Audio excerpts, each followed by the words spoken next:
Hello guys, எல்லோரும் எப்படி இருக்கீங்க? நல்லா இருக்கீங்களா? இன்றைக்கி அதாவது சிக்கன் சுவையில் உருளைக்கிழங்கு வறுவல் செய்வது எப்படி? சிக்கன் சுவை மாதிரி இருக்காதுங்க, சூப்பராக இருக்கும். நான் சிம்பிளாக தான் செய்வேன், ஆனால் அல்டிமேட்டாக இருக்கும் சுவை. மற்றவங்கெல்லாம் செய்வாங்க, மசாலா பார்த்திங்கன்னா உருளைக்கிழங்கே தெரியாத அளவுக்கு மசாலா போடுவாங்க.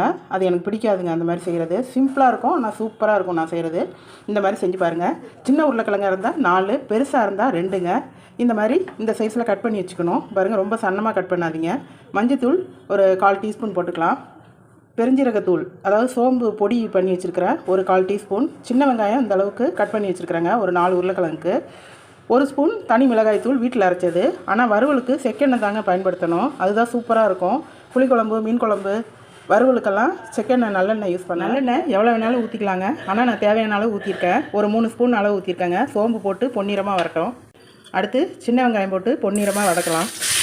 வெங்காயம் பொன்னிறமாக வந்துருச்சுங்க. இப்போ உருளைக்கிழங்க சேர்த்துக்கலாம். மிளகாய்த்தூள் போட்டுக்கலாம். இதுக்கு தேவையான அளவு கல் உப்பு சேர்த்துக்கலாங்க. இந்த அளவு போட்டுக்கலாம். இது மூழ்கிற அளவு தண்ணி ஊற்றிக்கலாம். அடுப்பு நல்லா எரியட்டுங்க. தண்ணி வற்றி வந்த பிறகு லோ ஃப்ளேமில் வச்சுக்கலாம். வேகமாக எரியணும் உருளைக்கிழங்குக்கெல்லாம். இது நல்லா வெந்து தண்ணி வற்றி வரட்டும், அப்புறம் பார்க்கலாம். மூடி வச்சிடலாம். உருளைக்கிழங்கு நல்லா வெந்து வந்துருச்சுங்க. கொஞ்சம் தண்ணி கம்மியாக ஊற்றிக்கோங்க. கொஞ்சம் பேசிக்கிட்டே நான் அதிகமாக ஊற்றிட்டேன் போல இருக்குது. புதுக்கிழங்கு இருந்தால் இது புதுக்கிழங்கு போல இருக்குது, குழஞ்சி போச்சு. நீங்கள் நினச்சிருப்பீங்களா என்ன தண்ணி இவ்வளோ ஊற்றுது அப்படின்ட்டு. இது ஒன்று சாப்பிட்டு பார்த்தேங்க, காரசாரமாக சூப்பராக இருந்துச்சு. இன்றைக்கி பருப்பு கடைஞ்சி ரசம் வச்சுருக்கேன், உருளைக்கிழங்கு வறுத்துருக்கேன். ரொம்ப நன்றிங்க இந்த வீடியோ பார்த்ததுக்கு. இதே மாதிரி நீங்களும் செஞ்சு பாருங்கள். இந்த வீடியோ பிடிச்சிருந்தால் லைக் பண்ணுங்கள், ஷேர் பண்ணுங்கள், கமெண்ட் பண்ணுங்கள், சப்ஸ்கிரைப் பண்ணுங்கள், ஒரு லைக் போட்டுருங்க. தேங்க்யூ.